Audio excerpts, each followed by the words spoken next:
श्रीगणेशाय नमः। श्रीवेदपुरुषाय नमः। श्रीसरस्वत्यै नमः। श्रीगुरुचरणकमलेभ्यो नमः। गजाननं भूतगणादिसेवितं कपीथजम्बूफलचारुभक्षणम् उमासुतं शोकविनाशकारकं नमामि विघ्नेश्वरपादपङ्कजम्। अञ्जनानन्दनं वीरं जानकीशोकनाशनं कपीशमभिसन्तारं वन्दे लङ्कां भयङ्करम्। राम रामेति रामेति रमे रामे मनोरमे सहस्रनाम तत्तुल्यं श्रीराम नाम वरानने। नमस्कार मित्राणि, जय विश्वनाथ, हर हर महादेव। विगत के हमने वक्तव्य में जो अभक्ष्याभक्ष के बारे में चर्चा की, किस तिथि को क्या खाना चाहिए या नहीं खाना चाहिए, विशेष करके तिथियों में, दिनों में और महीनों में हमने कहा कि इन चीज़ों को नहीं खाना चाहिए। जैसे रविवार के दिन कांसे के बर्तन में या लाल साग न खाएं। अष्टमी को नारियल खाने से बुद्धि भ्रष्ट होती है। माघ में मूली, कार्तिक में बैगन, वृंताकम, कार्तिक में बैगन खाने से, ये सब जो दोष बताए गए हैं। अब हम गृहस्थ के लक्षण और उनके कर्तव्य के बारे में चर्चा करेंगे जितना हो सकेगा। तो आइए इस विषय को चर्चा करें।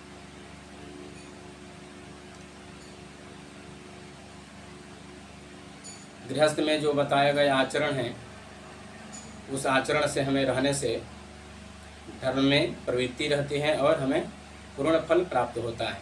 और गृहस्थ के जो बताए गए नियम हैं और जो विधान हैं, उस विधान से अगर विपरीत आचरण करते हैं तो हम अपने कर्म से भ्रष्ट हो जाते हैं।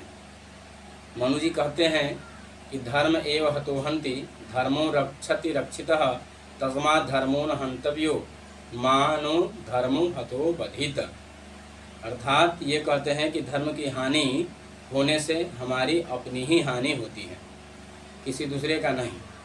यदि धर्म की हानि हम कर रहे हैं तो हम अपनी ही हानि कर रहे हैं, अपना ही नुकसान कर रहे हैं, दूसरे का नुकसान कुछ नहीं होगा। लेकिन और क्या नुकसान होगा धर्म की हानि से? तो देश की, संस्कृति की, कुल और वंश का। यह देश पर, संस्कृति पर, कुल और वंश पर बहुत ही प्रतिकूल प्रभाव पड़ेगा हमारे अनाचार से। इसलिए हमें धर्म की सतत रक्षा करनी चाहिए, धर्म का पालन करते रहना चाहिए। और धर्मो रक्षति रक्षितः, धर्म की रक्षा होने से ये देश, संस्कृति, कुल और वंश ये सब सुरक्षित रहते हैं। धर्म की रक्षा करने से ये सभी स्वतः रक्षित हो जाते हैं, इन सब की रक्षा हो जाती है। सभी मनुष्य चाहते हैं कि वंश परंपरा की बेल बढ़ती रहे, परंतु चाहने से केवल यह संभव नहीं है, क्योंकि धर्माचरण करने से ही संभव है। हम सोचते रहें और धर्माचरण न करें तो संस्कृति या धर्म की रक्षा नहीं हो पाएगी। इसलिए कदापि धर्म की हानि नहीं करना चाहिए। धर्म की हत्या करने पर, अर्थात अधर्माचरण करने पर, अधर्माचरण ही धर्म की हत्या है। धर्म को जानते हैं फिर भी नहीं करते हैं, स्वार्थ के वशीभूत होकर, प्रमाद के वशीभूत होकर अधर्म के आचरण करते हैं। तो इस कर्म फल के प्रभाव से, अधर्माचरण के प्रभाव से हमारे लोक परलोक दोनों नष्ट हो जाते हैं। साथ ही साथ देश, कुल, संस्कृति, वंश परंपरा आदि की वे जो हैं ये सब नष्ट हो जाते हैं। गृहस्थ का धर्म क्या है? तो नारद जी इस पर एक सूत्र कहते हैं कि अहिंसा सत्यवचनम सर्वभूतानुकंपिनम श्रमोदानम यथाशक्ति गार्हस्थो धर्म उच्यते। ये गृहस्थों के धर्म जो कहे गए हैं ये हैं अहिंसा। अहिंसा मतलब किसी की हिंसा न हो। तो शस्त्र से ही किसी की हिंसा नहीं होती है, मन, वचन और कर्म से भी हिंसा होती है। इसलिए अहिंसा, मन, वचन, कर्म से अहिंसा व्रत का धारण करें। सत्य वक्ता, सभी प्राणियों पर दया भाव, सम, सद्भावना, सौमनस्यता, निर्वैरता, किसी से बैर न करें।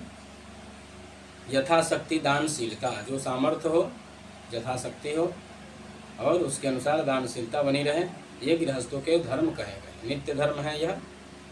अहिंसाव्रती बने, सत्यव्रती बने, सभी प्राणियों पर आत्मीयता रखें, आत्मीयता के साथ आचरण करें, सतत दानशील, अपने सामर्थ्य के अनुसार दानशीलता को धारण करें। यही गृहस्थों के लक्षण हैं, यही गृहस्थों के धर्म हैं और यही कृत्य है। अवसन का कहना है कि संध्या स्नानरतो नित्यम ब्रह्मजन्य परायण अनसूय सुचिरदान्तो गृहस्थ सन प्रवर्तते। ये जो है जाति गृहस्थ के लिए जो कहे गए हैं, ये कहते हैं कि संध्या स्नानरतो, संध्योपासन नित्य, संध्योपासन करना है, नित्य समयानुसार स्नान करना है, ब्रह्मचर्य का पालन रखना है, ब्रह्मयज्ञ को संपन्न करना है, अनसूय, किसी से किसी प्रकार की अपेक्षा न रखें, लोभ न रखें, किसी से लेने की प्रवृत्ति न हो, देने की प्रवृत्ति हो, सुचिर दानतः, पवित्रता पूर्वक रहें और विकार रहित होकर रहें। ये गृहस्था सम प्रवर्तते, इस प्रकार से गृहस्थ के लक्षण और कार्य कहे गए हैं। शास्त्रों में कायिक वाचिक मानसिक जो हमने कहा वे कि अहिंसा मन वचन और कर्म, कर्म से अहिंसा व्रत का धारण करें। तो ये जो पाप होते हैं शास्त्रों में कहे गए हैं कि कायिक वाचिक मानसिक 3 प्रकार के पाप होते हैं। तो कायिक वाचिक मानसिक 3 प्रकार के पाप के भी और भेद हैं। ये हैं असद विचार जो है, असद विचार ही असद आचरण ही कायिक पाप है, असत्य भाषण जो है ये वाचिक पाप है और असद विचार जो है ये मानसिक पाप कहे गए हैं। मनुष्य मात्र को इन तीनों पापों से रहित होकर रहना चाहिए, इन पापों से मुक्त रहना चाहिए। पाप को मिटाने के लिए हम जो तीर्थ आदि करते हैं, व्रत दान आदि करते हैं, तो पाप कटने के लिए, पाप मिटने के लिए, पापों का क्षय हो, इसलिए हम तीर्थ आदि करते हैं, व्रत आदि करते हैं, दान आदि करते हैं। तो यदि हम पापाचरण न करें तो ये जो प्रायश्चित के लिए जो दान आदि व्रत आदि तीर्थ आदि करते हैं, पाप कटे, तो पापाचरण न करने के बाद जब ये दान आदि करेंगे इसका पुण्य जो है और अधिक बढ़ेगा, इसकी पुण्य की पूर्ण फल प्राप्ति होगी। इसलिए हमें जो किसी पाप को शमन के लिए प्रायश्चित दान आदि तीर्थादि करने से पूर्व ही हमें सावधान होकर इन पापों से बचना चाहिए और जो दानशीलता है यथायोग्य यथा सामर्थ्य अपने दानशीलता को करें। ये जो है कि बिना पाप के जो पाप रहित होकर दान करने से अधिक पुण्य की प्राप्ति होती है। तो और पाप न करने से किसी प्रायश्चित की आवश्यकता भी नहीं होती है। कहते हैं कि कायिक पाप भी, ये जो कायिक वाचिक मानसिक पाप जो बताए उसमें भी कायिक जो पाप हैं ये भी 3 प्रकार के हैं। कायिक पाप भी 3 प्रकार के हैं, वाचिक पाप 4 प्रकार के हैं और मानसिक पाप 3 प्रकार के हैं। इस प्रकार से कायिक पाप 3, मानसिक पाप 3, 6 हो गया और वाचिक पाप जो 4 प्रकार के हैं, इस प्रकार के 10 प्रकार के पाप होते हैं। कायिक वाचिक मानसिक तीनों पापों के भेद से ये 10 प्रकार के पाप होते हैं। कहते हैं कि कायेन त्रिविधम कर्मम वाचामपि चतुर्विधम मनसा त्रिविधम चैव 10 कर्मम पथांस त्यजेत। ये 10 प्रकार के जो पाप हैं कायिक वाचिक मानसिक के भेद से, इनको हमें त्याग देना चाहिए। पाप कर्म का विचार जो है इनसे हमें दूर रहना चाहिए। ये कहते हैं कि कर्मणा जो पाप हैं ये 3 प्रकार के जो कहे गए हैं उसे कहते हैं कि अदत्तानां उपादानं हिंसा चैवा विधानतः परदारोप सेवा च कायिकम त्रिविधम स्मृतम। ये कायिक जो पाप हैं 3 प्रकार के कौन कौन से हैं? अदत्तानां उपादानम, अयोग्य अपात्र कुपात्र को दान देना, हिंसा चैवा विधानतः, वैदिक विधान रहित जो हिंसा है, जो हत्या है, मेध्य है, वे वैदिक विधान से रहित हैं। तो ये हिंसा चैवा विधानतः, किसी प्रकार के कायिक हिंसा न हो। ये कर्मणा पाप के अंतर्गत जो है कि किसी को खड्ग या किसी शस्त्र से हत्या करना जो है, ये वैदिक विधान से रहित जो है वे सब गर्हित हैं, वे पाप हैं। जो स्वार्थ के लिए, उदर पूर्ति के लिए जो हत्या होती है, तो ये सब पाप है। परदारोप सेवा च, पर स्त्री का सेवन करना, ये कायिक पाप है। कायिकम त्रिविधम स्मृतम। इस प्रकार से ये कायिक पाप 3 प्रकार के हैं। अयोग्य अपात्र कुपात्र आदि को देना, कुछ भी दान देना, और वैदिक विधान से रहित हिंसा और परस्त्री का सेवन, ये कायिक 3 पाप हैं। इसके बाद वाचिक पाप जो हैं, जो 4 प्रकार के कहे गए हैं, वे हैं कि पारुष्यम मृतम चैव पैशून्यम चाप सर्वशः असंबंध प्रलापश्च वांग्मयम स्यात् चतुर्विधम। ये कायिक पाप जो 4 प्रकार के हैं, ये पारुष्यम का अर्थात है कठोर बोलने को पारुष्य कहा गया है। कठोर बोलना, उग्र बोलना, कड़े होकर बोलना, ये सब किसी को डांटना और कठोर वचन कहना, बहुत कठोर जो हृदय को छलनी कर दे। पारुष्यम कठोर वचन, हृदय को छलनी कर दे, मन को व्यथित कर दे, मन को विदीर्ण कर दे। इस प्रकार के वचन जो हैं ये वाचिक पाप के अंतर्गत यह पहला है। अनृतम झूठ बोलना, ये दूसरा पाप है। यह भी वाचिक पाप का दूसरा भेद है। पैशून्यम चुगली करना, यह पैशून्य पाप है। यह तीसरा वाचिक पाप का यह तीसरा पाप जो है पैशून्यम चुगली करना है। और प्रलापश्च, असंबंध प्रलापश्च, बिना मतलब का बोलना, असंबंध, कोई संबंध नहीं है, बोलने का कोई अर्थ नहीं, औचित्य नहीं, फिर भी बोलना जो है तो ये, या कलह करना, झगड़ा करना, ये प्रलापश्च, ये उसमें वाचिक पाप का चौथा भेद। प्रलापश्च अनायास किसी से झगड़ा, कलह करना, किसी को गाली देना, किसी को अपशब्द कहना, ये जो है वाचिक पाप के चौथा भेद है। और मानसिक पाप के जो 3 प्रकार कहे गए हैं वे इस प्रकार हैं। कहते हैं परद्रव्ये स्वभिध्यानम मनसा निष्ठ चिंतनम वितथाभिनिवेशाश्च मानसम त्रिविधम स्मृतम। ये मानसिक पाप जो 3 प्रकार के हैं, मनु जी कहते हैं, ये तीनों जो श्लोक हैं कायिक पाप के, मानसिक वाचिक पाप के और ये मानसिक, मनु जी का यह वचन है। तो कहते हैं परद्रव्य स्वभिध्यानम, अर्थात पराय धन संपत्ति का लोभ करना या उनका पराय धन को हरण करना, पराय द्रव्य का हरण करना, यह मानसिक पहला पाप है। दूसरा पाप जो है दूसरे का अनिष्ट करने की सोचना या दूसरे के प्रति दुर्विचार, दुर्भावना रखना, यह मानसिक दूसरा पाप है। और तीसरा जो है कि मन में सदा किसी के प्रति द्वेष, ईर्ष्या आदि का रखना, ये मानसिक 3 प्रकार के पाप कहे गए। तो इस प्रकार से कायिक, वाचिक, मानसिक भेद से 10 प्रकार के जो पाप हैं, इसे हमें आचरण में नहीं लाना चाहिए। इसको हमेशा आचरण से त्याग देना चाहिए, क्योंकि हमें मनुष्य का जो जन्म हुआ है पुण्य प्राप्त करने के लिए और परब्रह्म परमात्मा की प्राप्ति के लिए, उत्तम लोक की प्राप्ति के लिए, और इस धरा पर कीर्तिमान होकर, विख्यात होकर, कीर्तिमान होकर जीवन धारण करने का। कुख्यात और विख्यात, एक विख्यात होते हैं और एक कुख्यात होते हैं। तो कुख्यात होते हैं ये दुराचारी, कुख्यात होते हैं, और ये जो हैं जो इज्जत प्रतिष्ठा मान मर्यादा वाले, ये विख्यात और प्रतिष्ठित होते हैं, प्रतिष्ठा। तो कहते हैं कि आत्मनः प्रतिकूलानि परेशान न समाचरेत्, जो अपने अनुकूल नहीं है, जिसको हम अपने प्रतिकूल मानते हैं, जिस बात को, जिस तथ्य को, जिस व्यवहार को हम प्रतिकूल मानते हैं, वैसा किसी दूसरे पर भी न आचरण करें। आत्मनः प्रतिकूलानि परेशान न समाचरेत्, यह गृहस्थ के धर्म है। यह सुभाषित वचन है, सदुक्ति है। हमें जो अप्रिय लगे वह कार्य दूसरों से भी आचरण न करें। औसन का कहना है कि गृहस्थ द्विजों को द्यूत, झगड़ा, परस्त्री गमन, परस्त्री चिंता, वार्ता आदि, दूसरों को कष्ट देना, चुगली करना, ये सब गृहस्थ को त्याग देना चाहिए। जैसे द्यूतम जन परिवादम स्त्री प्रेक्षा लापनंद था, परोपतापम पैशून्य प्रयत्न विवर्जयेत। ये पैशून्य औसन कहते हैं, इसको हमेशा के लिए वर्जित कर दे। कौन कौन? गृहस्थ को द्यूत, जुआ नहीं खेलना चाहिए। जुआ खेलकर तो राजा युधिष्ठिर अपनी पूरी संपदा के साथ पत्नी को भी हार गए थे, क्योंकि दूत में जो है ये कली का वास है।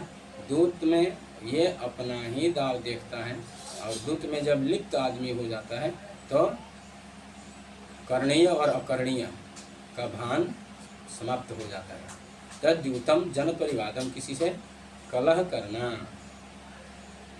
झगड़ा करना आदि। स्त्री प्रेक्षालपनम, जो हमने पहले बताया कि परस्त्री गमन, चिंता, वार्ता या और परोपतापम, दूसरों को कष्ट देना, पैशून्यम, चुगली करना, ये प्रयत्न पूर्वक वर्जित कर दे, इसको त्याग दें। गृहस्थों की प्रशंसा में एक सुभाषित रत्न है। यह जो श्लोक है इसको रत्न की संज्ञा है, इसको रत्न ही कहते हैं। और जितने भी सुभाषित वचन है ये सभी रत्न हैं, अमूल्य हैं, ये हमारे कल्याण के लिए हैं। ये सुभाषित जितने भी वचन हैं कभी अमंगल करने वाले नहीं हैं, सदा मंगल करने वाले हैं। तो ये भर्तृहरि अपने सुभाषित में कहते हैं। देखिए गृहस्थ की कितनी महिमा कहते हैं। गृहस्थ आश्रम की महिमा का बखान करते हुए इन श्लोकों में अपने भाव मोतियों को कैसे पिरोए हैं। कहते हैं सानंदम सदनम सुतास सुधियः कांता मनोहारिणे सनमित्रं स्वधनं स्वयोषितरतिः चात्म्या परा सेवकाः आतिथ्यं शिवपूजनं प्रतिदिनं मिष्ठान्नपानं गृहे साधो संगमुपासते हि सततं धन्यो गृहस्थाश्रमः। कहते हैं कि सानंदम सदनम, आनंदमय घर हो, सुताच सुधियः, बुद्धिमान विद्वान पुत्र हो, कांता मनोहारिणी, पत्नी जो मन को हरण करने वाली हो, मन के अनुकूल चलने वाली हो और सदा प्रसन्न रखने वाली हो, घर में सुख देने वाली हो।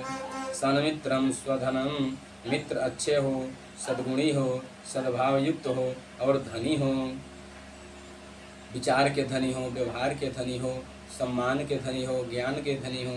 इस तरह से सन्मित्रम स्वधनम, सन्मित्रम अच्छे मित्र हो, स्वधनम धनी हो। और स्वधनम का मतलब अपने धन, स्वयोषित रति अपने धन, और स्वयोषित रति अपनी पत्नी पर ही प्रीति हो, रति हो। पराई धन पराई स्त्री से विरोध हो, उसका विचार भी न आवे। और चाज्ञा परा सेवका, सेवक जो है ये आज्ञाकारी हो।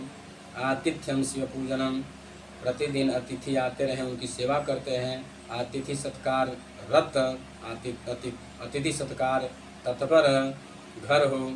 शिव पूजनम, जिस घर में सदा भगवान शिव की पूजा हो, भगवान विष्णु की शालिग्राम की पूजा हो, तुलसी मैया की पूजा हो, गौ माता की पूजा हो, गौ माता का नित्य दर्शन हो। प्रतिदिन मिष्ठान पानम गृहे, और प्रतिदिन घर में उत्तम भोज्य पदार्थ प्राप्त हो।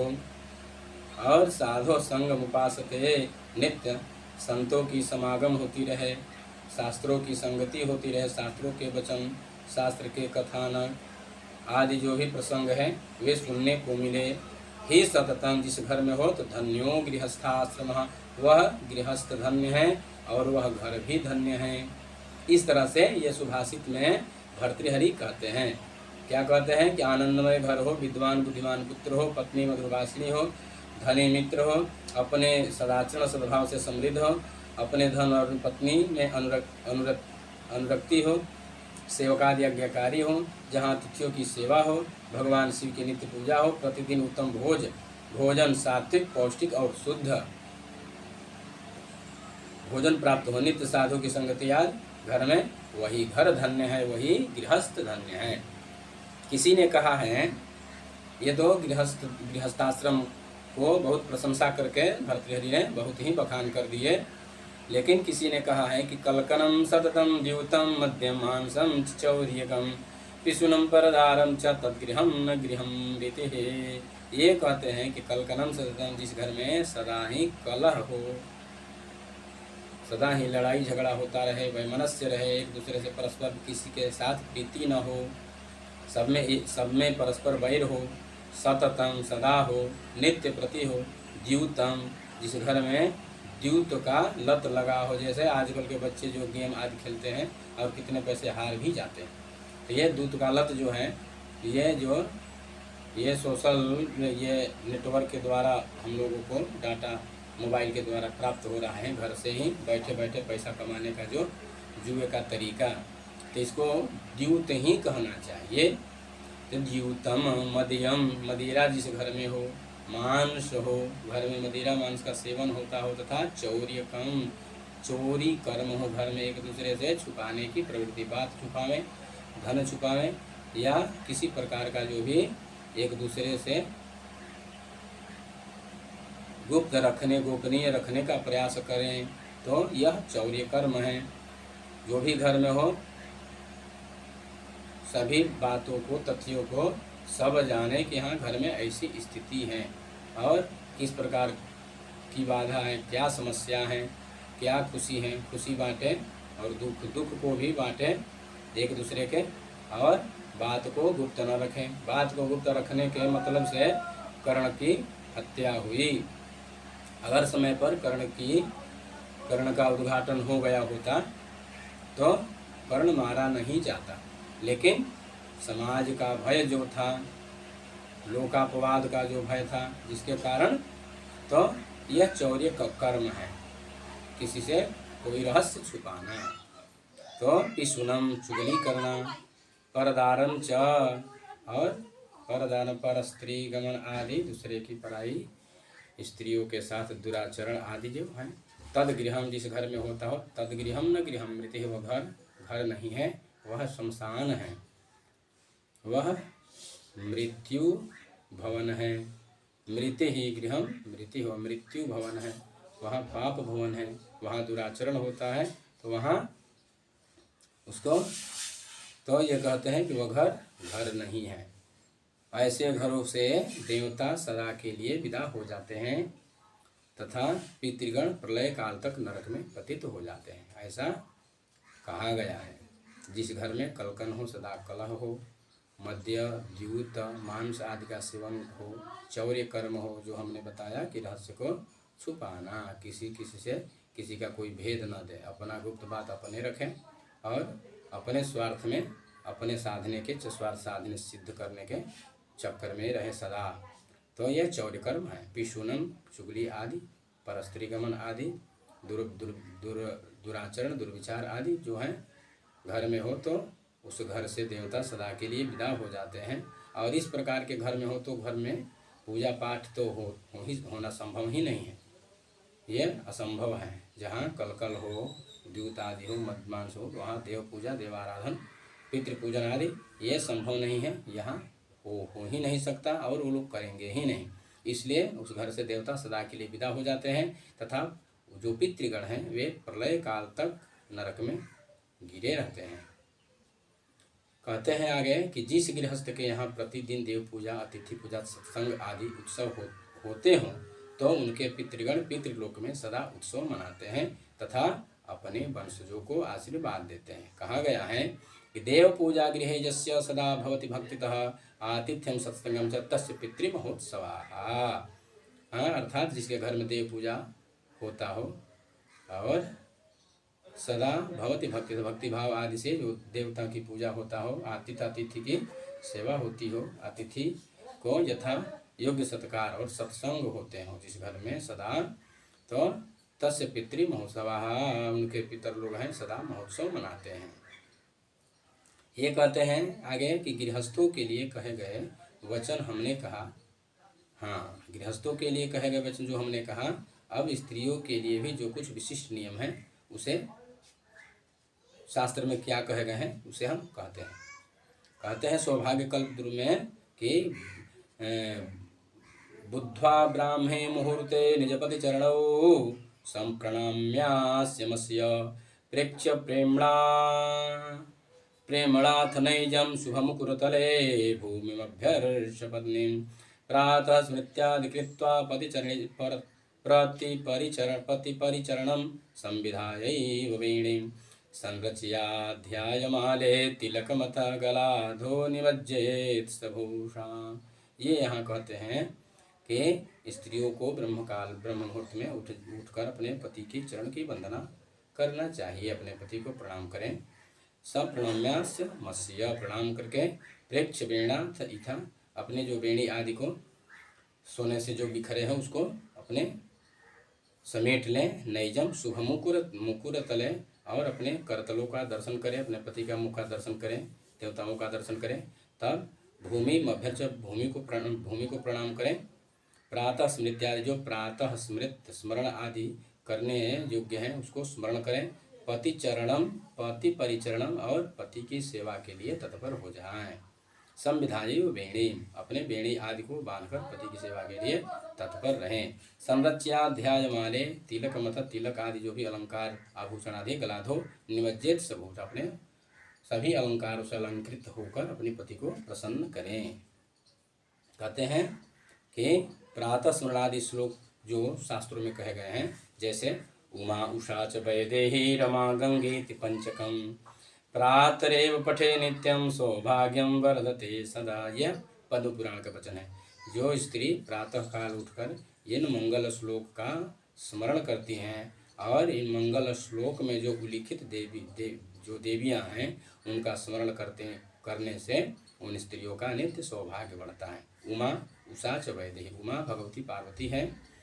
उमा उषा च वैदेही रमा गंगेति पंचकम प्रातरेव पठे नित्यम सौभाग्यम वर्धते सदा। अर्थात भगवती उमा पार्वती का स्मरण करें। उषा अनिरुद्ध की पत्नी है, वैदेही भगवती सीता है, रमा माता लक्ष्मी है, गंगा ये भगवती गंगा, इन देवियों का, पार्वती का, उषा का, भगवती सीता का, भगवती लक्ष्मी का और भगवती गंगा का, इन पांच देवियों का स्मरण करने से स्त्री का कभी भी सौभाग्य नष्ट नहीं होता हुए नित्य निरंतर सौभाग्य बढ़ता रहता है। आगे कहते हैं आचार्य मुख में, हल्या द्रौपदी सीता तारा मंदोदरी था पंचकम नास्मरे नित्य महापातक नाशना। ये जो स्त्रियां हैं कभी अपने आप में, स्त्रियों का जब समूह इकट्ठा होता है तो कुछ न कुछ हंसी के लिए आज करती है, हास परिहास आदि करती है, या जो भी कुछ पाप हो जाए तो इन 5 देवियों के स्मरण करने से उनके पाप नष्ट हो जाते हैं। दूसरी बात यह है कि पाप तो नष्ट होते ही हैं, उनके जो पतिव्रत है, पतिव्रत धर्म वह और भी दृढ़ होता है। अहल्या द्रौपदी सीता तारा मंदोदरी था पंचकम ना स्मरे नित्यम महापातक नाशनम, ऐसा आचार्य मुख में कहा गया है। और इस नित्य इस श्लोक का, इन दोनों श्लोकों का स्मरण करने से वह स्त्री कभी भी दुर्भगा नहीं होती और कभी पतिव्रत धर्म से विचलित भी नहीं होती। इसलिए यह नित्य पठनीय है। सभी स्त्रियों को, सभी माताओं बहनों को इस श्लोक का प्रतिदिन प्रातः काल उठते ही स्मरण करना चाहिए। इस श्लोक में स्त्रियों के प्रति पति की परिचर्या से बढ़कर अन्य कोई, इस श्लोक में कहते हैं कि इस श्लोक में स्त्रियों को पति की परिचर्या से बढ़कर अन्य कोई धर्म शास्त्रों में उल्लिखित ही नहीं है, ऐसा शास्त्रों में वर्णन है। कोई शास्त्र ऐसा नहीं कभी कहे हैं कि अपनी पति की सेवा छोड़कर, पति की ससुरा छोड़कर अन्य धर्म करें, क्योंकि ये पति की सेवा करके ही स्त्री सर्वोत्तम लोक को पा सकती है। कहा गया है ना कि पतिरेको गुरु स्त्रीणाम, पति ही एकमात्र स्त्रियों के गुरु हैं। पति ब्रह्म परात्पर, पति ही परात्पर ब्रह्म स्वरूप है। पति एको गति स्त्रीणाम, पति ही स्त्रियों के गति हैं। और पति शुश्रूषया नारी प्राप्ते मुक्ति सर्वदा, पति की सेवा शुश्रूषा करके ही, पति की भक्ति करके ही स्त्री मुक्ति, सहज मुक्ति पा जाती है, अनायास से मुक्ति पा जाती है। भागवत में भी कहा गया है, या पति हरि भावेन भजेत श्रीरिव तत्परा हरियात्मना हरिर्लोके पत्या श्रीरिव मोदते। कहते हैं भागवत जी में कि जो स्त्री अपने पति को भगवान विष्णु के समान मानकर सेवा करती है, कैसे? जैसे भगवती लक्ष्मी भगवान विष्णु की सेवा करती रहती है, वह स्त्री निश्चित ही भगवान विष्णु लोक में जाकर अपने पति के साथ लक्ष्मी स्वरूपा होकर और उनके पति विष्णु स्वरूप होकर ये विष्णु लोक में लक्ष्मी के समान होकर आनंद करती हैं। ये भागवत जी का वचन है। मनु जी कहते हैं, नास्ति स्त्रीणाम पृथक जन्यो न व्रतम नापि पोषितम पतिम शुश्रूयते येन तेन स्वर्गे महीयते। अर्थात स्त्रियों के लिए कोई अलग से यज्ञ का विधान नहीं किया गया है और ना ही कोई व्रत का विधान किया गया है और न उपोषितम, ना ही कुछ अन्य आचरण करने को कहा गया है, पतिम शुश्रूते येन, पति की सेवा मात्र करने से वे स्वर्गे महीयते, स्वर्गलोक को चली जाती है। बीच में कोई उसको रोकने टोकने वाला नहीं है। यह कोई नहीं कहेगा कि तुमने दान नहीं किया, तुमने व्रत नहीं किया, तुमने तप नहीं किया, तुमने किसी देवता का पूजा नहीं किया, कोई तीर्थ नहीं किया, ऐसा कोई कहने वाला नहीं मिलेगा। तो किसी लोक में भी उसको रोकने वाला टोकने वाला इस तरह से करने वाला कोई नहीं मिलेगा। इसलिए अपने पति की सेवा करके ही तेन स्वर्गे महित्वा, स्वर्ग को चली जाती है। स्कंद पुराण में भी कहा गया है, पति शुश्रूषणा नार्याः तपो नास्ति द्वितीयकम्, सावित्री पति शुश्रूषां कृत्वा स्वर्गे महीयते। देखिए स्कंद पुराण में क्या कहते हैं कि पति शुश्रूषणा नार्याः, जो पति सेवा परायण स्त्री हैं,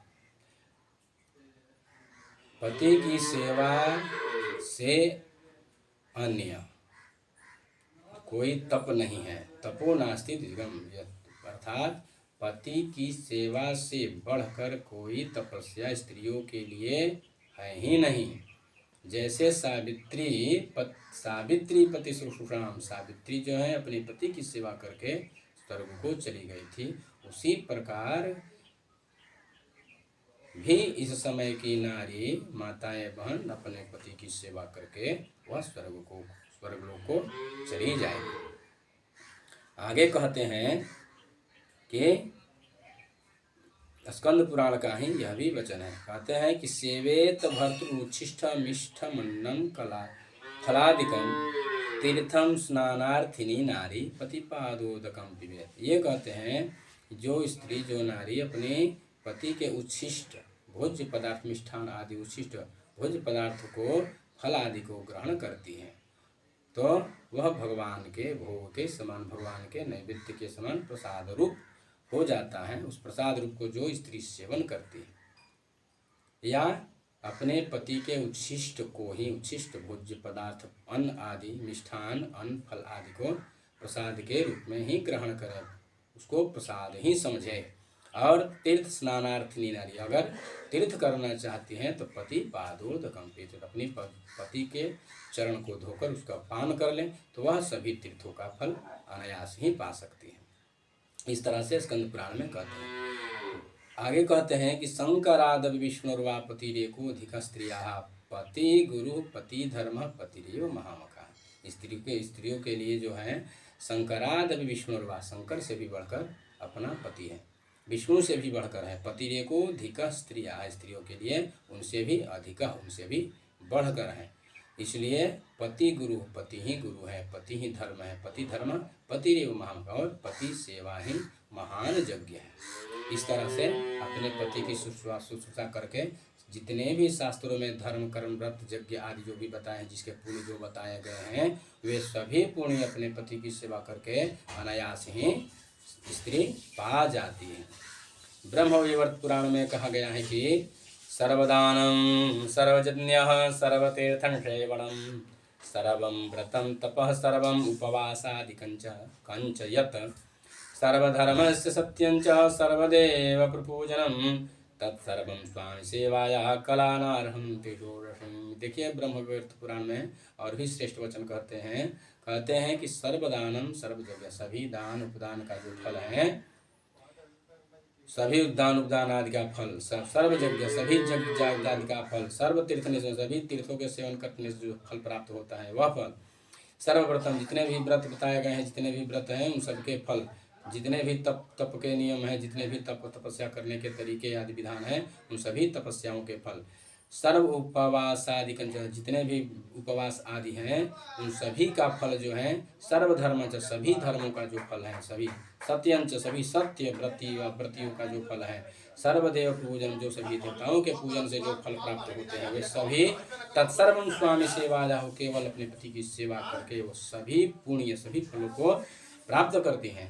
और उस फल के 16वें कला नारंग, उस फल के जो भी पति सेवा करके जो फल पावे स्त्री पा सकती हैं या पाएगी, उस फल के 16वां भाग, कला के 16वां भाग के बराबर भी ये जो भी हमने उल्लेख किया उसे 16वें भाग के बराबर ही बराबर भी नहीं है। कला नारहंति 16वें कला के बराबर भी नहीं है। ये ब्रह्मवैवर्त पुराण में ऐसा कहते हैं। सर्वदान, सभी जगह के जो फल है, सभी तीर्थों का जो फल है, सभी व्रतों का जो फल है, सभी तपस्याओं का जो फल है, सर्व उपवास आदिकों का जो फल है, सभी धर्मों का जो फल है, सभी सत्य का फल है, सब देव के देवताओं के पूजन का जो फल है, ये जो फल है पति की सेवा से जो फल प्राप्त होगा, उस पति की सेवा के फल के 16वें कला के बराबर भी नहीं है। इसीलिए स्त्रियों को अपनी पति की शुश्रूषा से बढ़कर कोई धर्म नहीं है।